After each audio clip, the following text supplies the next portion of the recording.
Cuando se habla de insuficiencia de algún tipo de sistema u órgano, es cuando el corazón, ese órgano determinado no es suficiente para cumplir con su función, porque tiene alguna patología, ¿sí?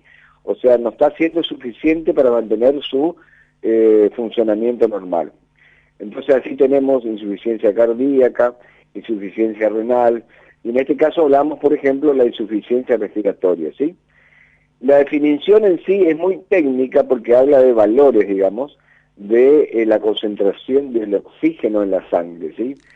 No quiero ser técnico porque tampoco a la gente le interesa, porque son números, pero es cuando, digamos, para que la gente entienda y vos me entiendas, cuando baja por debajo de 45 milímetros de mercurio de presión de oxígeno en sangre, por eso es muy técnico, pero bueno, hay un número ahí que los médicos sabemos cuando hay, digamos, poca oxigenación en la sangre. Para eso yo también te comento, así, yo no sé si vos lo viste o no, yo tengo un aparatito que es un oxímetro de pulso en el consultorio, digamos, lo llevo portátil conmigo, no es solo en el consultorio, sino que lo llevo al hospital y todo, que mide el oxígeno en sangre, ¿sí? Se llama oxímetro de pulso, se pone el dedo nada más índice y ahí se sabe la frecuencia cardíaca y el nivel de oxígeno en sangre para ver si justamente los pulmones están siendo suficientes para mantener un nivel alto de oxígeno, que generalmente es por arriba del 96-97% de oxígeno en sangre. Entonces, la insuficiencia respiratoria es eso, es cuando no cumple con su función de eliminar el dióxido de carbono, que es lo malo que nos está sobrando, digamos, y que debemos expirar con la respiración, e incorporar con la inspiración la cantidad de oxígeno, y es cuando no se cumple con esa función por alguna causa, y hay muchas enfermedades que producen insuficiencia respiratoria, entonces ahí decimos que está el paciente está con una insuficiencia respiratoria.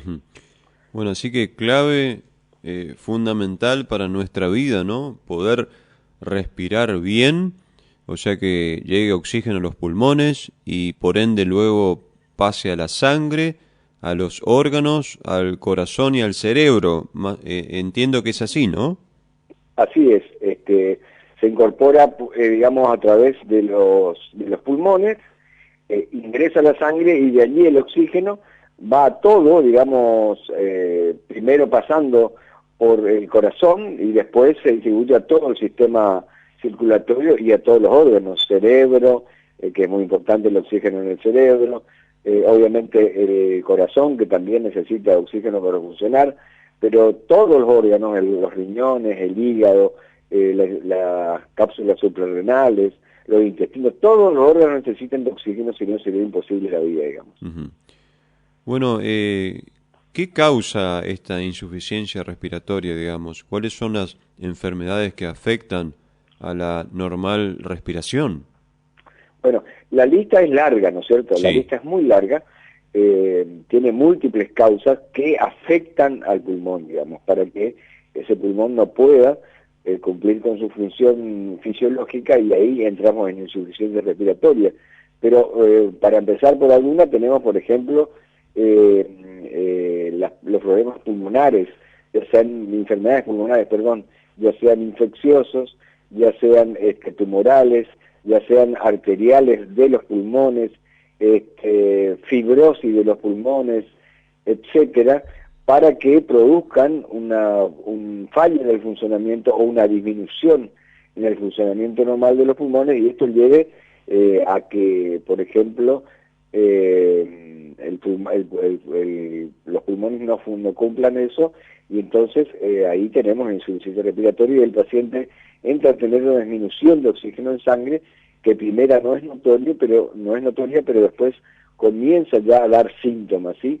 Dar síntomas justamente de agitación, le dicen algunos, de ahogamientos otros, de cansancio otros, de falta de aire otros. Son distintos tipos de relatos los pacientes por medio de los cuales el médico puede darse cuenta de que está habiendo problema de oxigenación y que una de las posibles causas es una de estas enfermedades que uno ya va haciendo interrogatorios y si le quedare alguna duda el médico, va a ir pidiendo estudios complementarios para saber, por ejemplo, los niveles, o sea, la causa de la enfermedad que está produciendo esa insuficiencia respiratoria.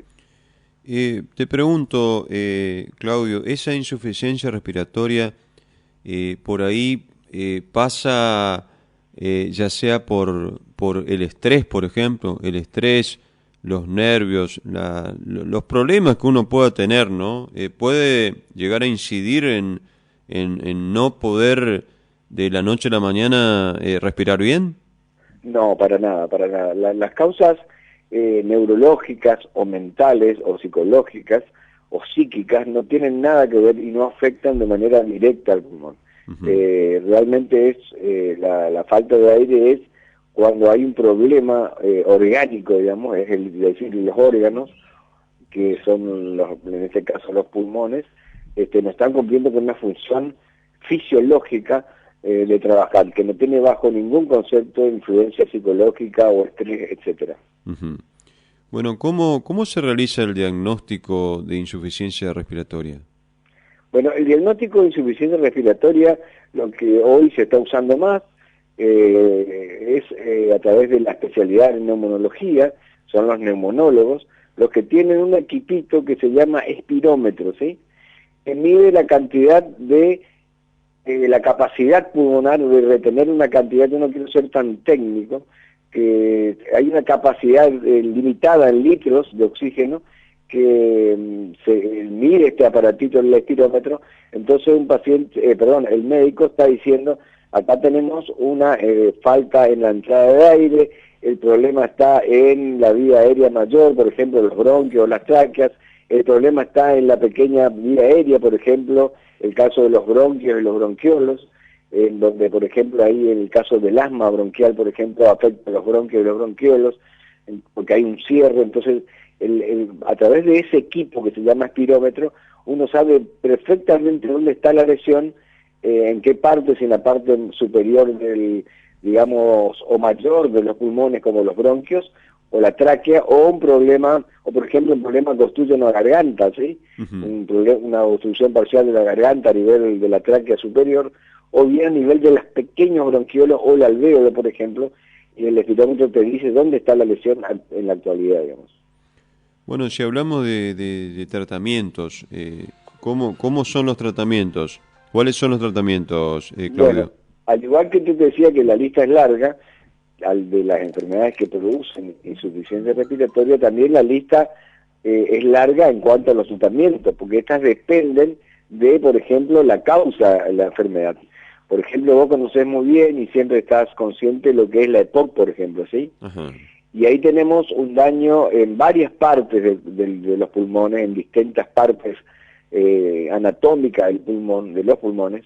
Entonces la EPOC, que es una enfermedad pulmonar obstructiva crónica, justamente está diciendo obstructiva. Hay enfermedades obstructivas que tapan, por ejemplo, ¿no? Por eso es a veces difícil, hay que expresarlo bien. Enfermedades obstructivas taponan, para que tengan una idea, un bronquio o un bronquiolo o un bronco mayor, ¿sí? Después tenés las enfermedades restrictivas, por ejemplo, aquellas personas que por alguna deformidad del tórax, una discapacidad, tienen una malformación en el tórax, entonces esas no son obstructivas, sino serían enfermedades restrictivas, ¿sí?